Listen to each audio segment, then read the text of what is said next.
But I know that at least 98.7% of America did not have Gonzaga, South Carolina, UNC, and Oregon in the Final Four. Yeah, I said that. Gonzaga, first ever appearance. South Carolina, first ever appearance. Oregon, and the UNC Tar Heels.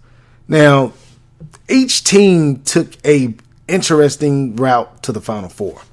Nobody had South Carolina making it to the Sweet 16, let alone the Final Four. Frank Martin deserves Coach of the Year consideration, no freaking doubt.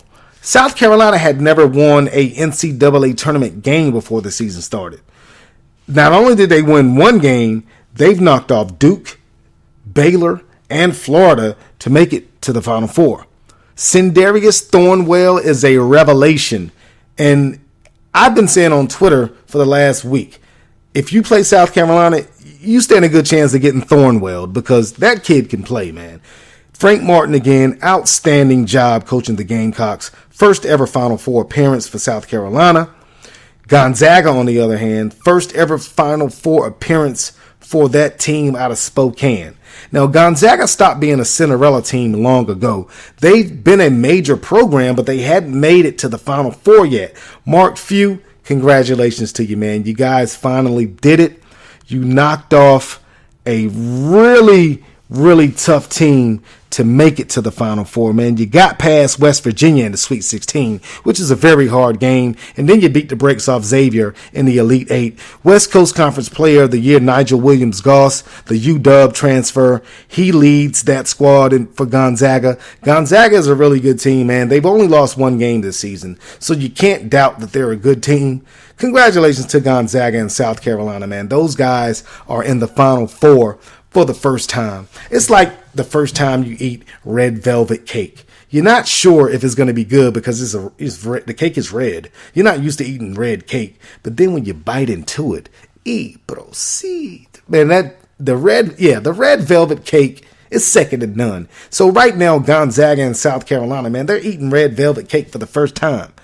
They're in the Final Four. Those programs are ecstatic, man. I'm trying to tell you, I've been watching all the NCAA tournament games, again, because they came on every channel, TBS, TNT, CBS. And Gonzaga, they usually, don't live up to their expectations. But this season, man, they got it done.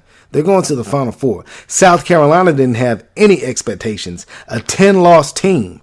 They're in the Final Four, man. They got hot. They went on a run. They believed in themselves. They beat Duke, man, and that Duke win for South Carolina gave them the confidence to keep winning, and that's what they've been doing. They knocked off Baylor, and then they beat a SEC opponent in Florida, a Florida team who had swept South Carolina during the regular season. So kudos to South Carolina. Kudos to Gonzaga. The other two teams in the Final Four, the Oregon Ducks. Dana Altman, man, also has to be in consideration for Coach of the Year, man.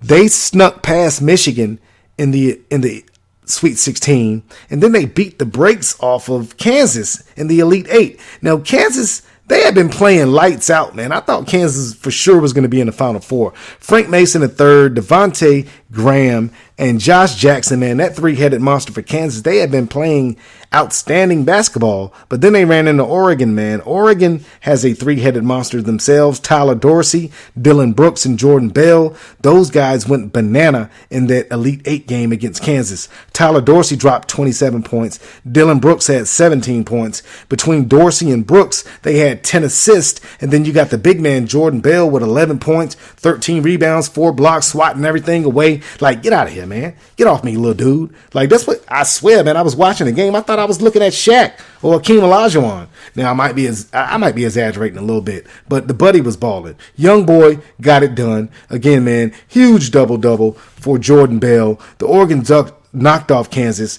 And Bill Self, man, I don't know about you, Bill Self. You do have a national championship, but it seems that Kansas always underachieves. They always have top-notch talent, but I don't know, man. It's something about Kansas, man. But I digress, man. Congratulations to Oregon. And the last team in the Final Four, the University of North Carolina at Chapel Hill. Roy's boys. They did it, man. They had the pressure on them all season. And they got it done, man, because Banks Boy Studios is in Durham, North Carolina. This is Tobacco Road. This is ACC country. So between UNC, Duke, NC State, Wake Forest, man, we got top-notch programs. North Carolina Central Eagles right here in Durham, North Carolina as well. Head coach Lavelle Moulton, they made the NCAA tournament. They're doing big things. Man, this is basketball country.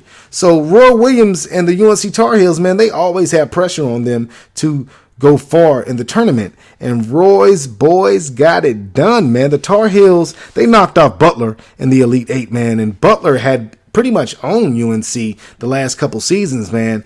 And in the Elite Eight game, the Tar Heels took on the Kentucky Wildcats, man. John Calipari, the Wildcats had already knocked off the Tar Heels earlier in the season. So UNC was looking for a little get back, man. And De'Aaron Fox had been playing stupid crazy good. He dropped 39 on Lonzo Ball and UCLA in that Sweet 16 game. So I thought Kentucky would, I thought they would give UNC a run for their money. And they did, man. That game was good, man. Carolina controlled the game for the most part, man. They have great inside play with Isaiah Hicks. And, their other big man, Kennedy Meeks. They have great inside play, but Isaiah Hicks, he didn't have a really good game against Kentucky. Insert Luke May. Now, before I get into Luke May, Carolina, you need to lay off of Roy Williams, man. Roy Williams did a masterful job in that Kentucky game, man, because Isaiah Hicks, he didn't have his best game. Joel Berry II, he tweaked his ankle injury again that he had hurt a couple games ago, man. So they had to go with Stillman White a little bit. Stillman White came in and balled. Isaiah Hicks was in foul trouble. Luke May came in and balled. The All-American and ACC Player of the Year, Justin Jackson, he came up big for the Tar Heels to the tune of 19 points. Kennedy Meeks, big double-double, 17 rebounds, career high for Kennedy Meeks. But Luke May, Uncle Luke, came off the bench for the Tar Heels, man, dropped 17 huge points for the Tar Heels, man. Now, Carolina had a lead for most of that game, but Kentucky went on a run, and they snagged a 5-point lead late in the ball game. Now, I was talking to a Carolina fan, not to be named, Gerald Robinson, during halftime when Carolina had a slim lead. I think it was like 38-33 at halftime. And I asked him, how did he feel about the first half? And, he said that he thought Kentucky won the first half because De'Aaron Fox and Malik Monk, their other, really good freshman, they didn't have a good first half, and Carolina only had a 5-point lead at halftime. So, I told him to calm down. At least they had the lead. But, I think he may be psychic because Kentucky went on a run, had a 5-point lead with about 4 minutes left in that game. Now, UNC was also down by 5 points with about 3 minutes against Arkansas in the second round, and they made a 12-0 run to win that game. They went on a 12-0 run to win that game against Arkansas. So against Kentucky in this Elite Eight game, they found themselves down by 5 points after they had been leading for most of the game. Roy called a timeout, switched to zone. Brilliant, Roy. That was a hell of a move, bruh. John Calipari was out there playing checkers. Roy, you were playing chess. I might as well call you, a grand master in chess.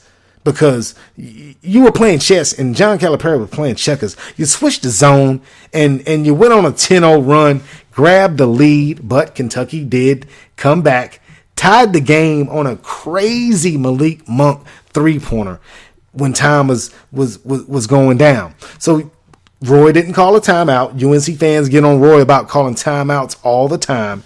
Theo Pinson gets the inbound, brings the ball up the court, drives, brings another defender to him, kicks it to Luke May. Luke May, no hesitation, drills a jump shot with 0.3 seconds left to give UNC a 75-73 win. Luke May has now gone down in Carolina lore. He will never be forgotten. Never, ever be forgotten, man. Uncle Luke with the game-winning shot. Carolina makes it to the Final Four. I think it's their 20th appearance in the Final Four, man. Shout out to the UNC Tar Heels, man. You guys know I'm not a Carolina fan. Grew up an NC State fan. Love the Wolfpack, but you got to give respect where respect's due. The Tar Heels are back in the Final Four. And you better be thanking your lucky stars that Roy made that switch to the zone defense and that Luke May has grande cajones, because he had no hesitation when he got that pass from Theo Pinson and knocked down that jumper, man, to take the Tar Heels to the Final Four. So the games are set, man. The Oregon Ducks will be taking on the UNC Tar Heels, and the South Carolina Gamecocks are going to be taking on the Gonzaga Bulldogs, man. March Madness. I know you didn't have these four teams in your Final Four. Your brackets got busted after the first weekend. I know they did. I told you not to fill out those brackets. I told you to just enjoy the games, let the chips fall where they may, and don't fill out brackets. But you're hard-headed. But a hard head makes for a soft ass, like my mama used to tell me. And you filled out those brackets anyway. So no one had Oregon and University of South Carolina in the Final Four, unless you're an Oregon fan and unless you're a University of South Carolina fan. So kudos to you if you got this Final Four right.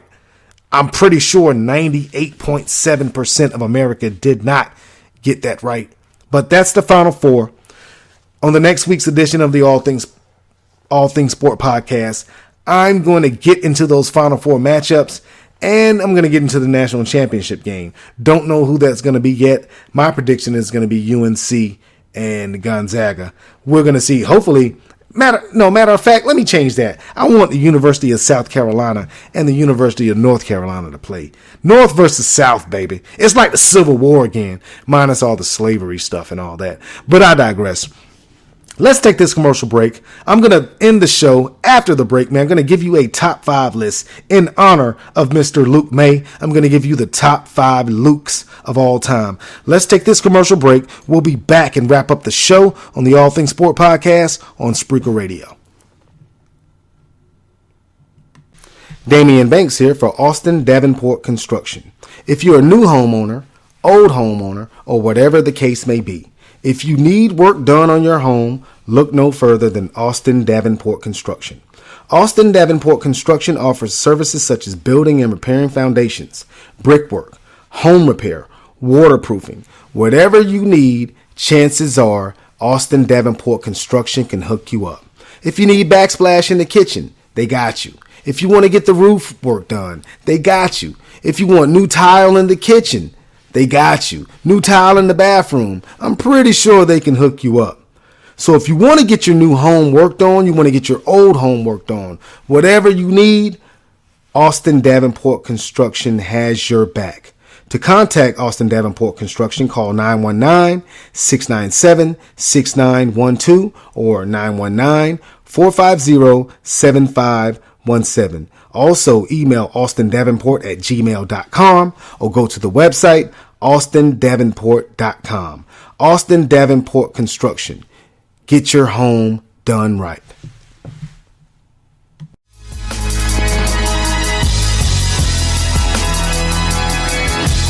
We're back with more of the All Things Sport podcast with Damian Banks and Pierre Banks on Spreaker Radio. Gentlemen, the floor is yours. What you ain't heard? Somebody done told you wrong, punk. It's the All Things Sport podcast with Damian Banks and Pierre Banks. Latifah, party's right here. On Spreaker Radio. What's happening? Welcome back to the show. You know I'm going to say it, so let me go ahead and say it. Follow your boy on Instagram and Twitter at Sports by Damian. Also go to the website, banksboy.com. Do it now. Appreciate you. Now, before the break, we talked about the Final Four on the men's side. Oregon, South Carolina, Gonzaga, and North Carolina. I told you that I spoke with Gerald Robinson at halftime. He's the biggest UNC fan that I know. And he was a little bit apprehensive about the game, was a little bit nervous. I asked him, was he, on a scale of 1 to 10, how nervous was he?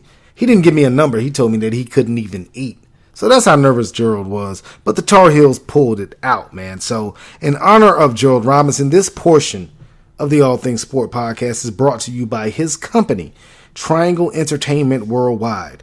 Now you asking me, what's Triangle Entertainment Worldwide? Well, I'll tell you.